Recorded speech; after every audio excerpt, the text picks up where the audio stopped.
Hello friends, welcome to LiQWYD சமையல். இன்றைக்கி நம்ம சேனலில் நம்ம வீட்டிலே செய்யக்கூடிய மஞ்சள் தூள் அப்புறம் மல்லித்தூள் இது ரெண்டுமே எப்படி தயாரிக்கலான்றதை பார்க்கலாம்.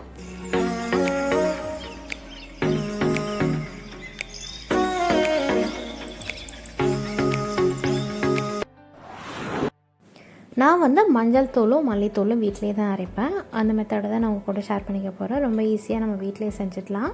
கடையில் வாங்கினா கலப்படமாக இருக்கும் இல்லையா, அதனால் நான் எப்போவுமே வீட்டிலேயே செஞ்சுடுவேன்.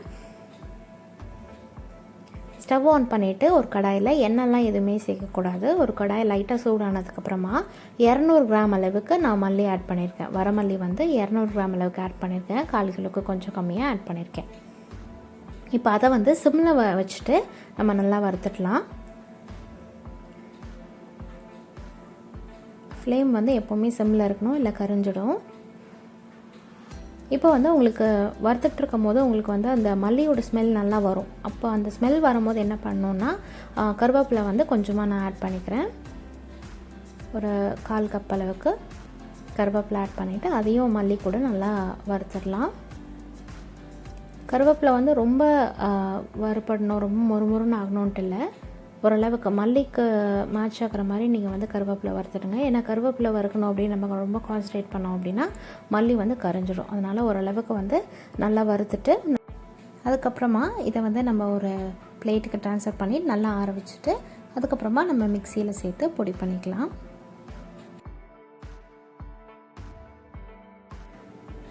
நல்லா ஆறுனதுக்கப்புறமா ஒரு மிக்சி ஜார், அதாவது அந்த பொடி பண்ணக்கூடிய மிக்சி ஜார் இருக்கும் இல்லையா, அதில் சேர்த்து கொஞ்சம் கொஞ்சமாக பேட்சாக சேர்த்து நல்லா அரைச்சிடுங்க.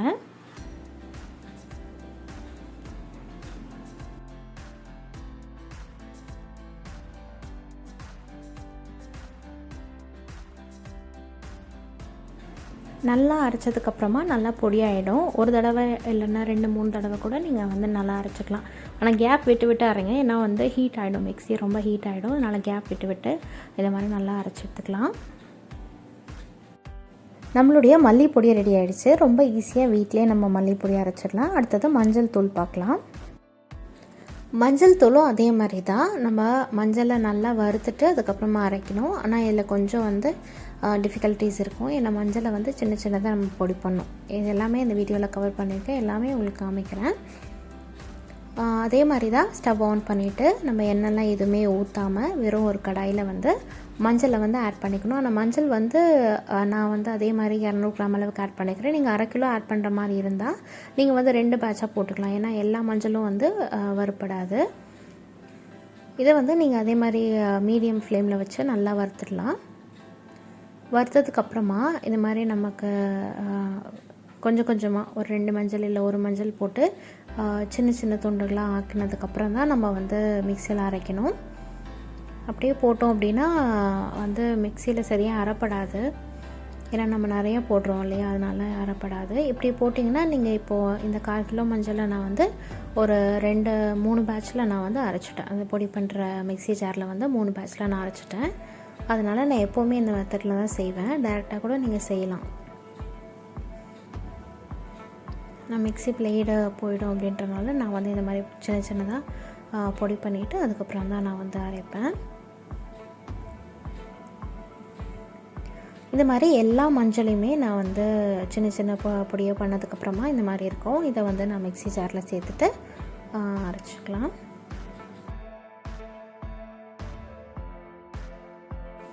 மஞ்சளை அரைக்கும் போது நீங்கள் ஜன்னல்லாம் நல்லா திறந்து விட்டுக்கோங்க. எக்ஸாஸ் ஃபேன் இருக்குது, அதை ஆன் பண்ணிக்கோங்க. ஏன்னா உங்களுக்கு அந்த நெடி இருந்துகிட்டே இருக்கும். அதனால் கொஞ்சம் சேஃபாகவே அரைங்க.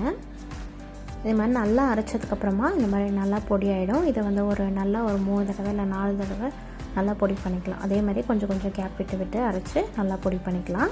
இப்போ நம்மளுடைய மஞ்சள் தூளும் ரெடி ஆகிடுச்சு. ரொம்ப ஈஸியாக பண்ணிடலாம். நீங்களும் இந்த மெத்தடை கண்டிப்பாக ட்ரை பண்ணி பாருங்கள். நம்ம வீட்லேயே ரொம்ப ஈஸியாக மஞ்சள் தூள் மல்லித்தூள் ரெண்டுமே ரெடி பண்ணிட்டோம். நம்ம வெளியில் வாங்கி அதை கலப்படமாக இருக்கிறத விட நம்ம வீட்டிலே தயாரிச்சிக்கலாம். ஸோ அது ஹெல்த்தியாகவும் இருக்கும். நீங்களே பண்ணும்போது அது உங்களுக்கு ஒரு சாட்டிஸ்ஃபேக்ஷனாகவும் இருக்கும். அதனால் இந்த தடவை கண்டிப்பாக வெளியில் வாங்காமல் வீட்டிலே ட்ரை பண்ணி பாருங்கள். இந்த வீடியோ உங்களுக்கு யூஸ்ஃபுல்லாக இருக்கும்னு நினைக்கிறேன். யூஸ்ஃபுல்லாக இருந்தால் மற்றவங்களுக்கு ஷேர் பண்ணுங்கள், லைக் பண்ணுங்கள், LiQWYD சமையலுக்கு சப்ஸ்கிரைப் பண்ணுங்கள். தேங்க்யூ ஃபார் வாட்சிங்.